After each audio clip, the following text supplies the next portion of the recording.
নমস্কার। পুতুল ভাঙা, রবীন্দ্রনাথ ঠাকুর।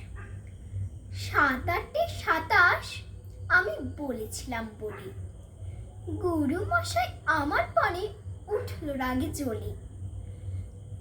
মাগু, তুমি ৫ পয়সায় এবার রথের দিনে সেই যে রঙিন পুতুলখানি আপনি দিলে কিনে। খাতার নিচে ছিল ঢাকা, দেখালে এক ছেলে।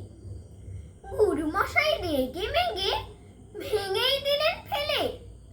বলেন, তোর দিন রাত্রির কেবল যত খেলা, একটুও তোর মন বসে না পড়াশুনোর বেলা। মাগু, আমি জানাই কাকে, ওর কি গুরু আছে?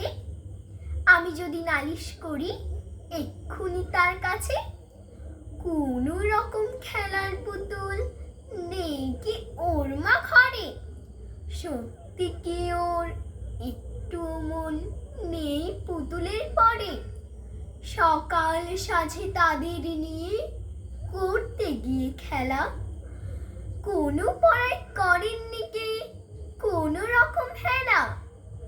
ওর যদি সেই পুতুল নিয়ে ভাঙেন কেহ রাগে, বল দেখি মা, ওর মনে তা কেমন তর লাগে। নমস্কার।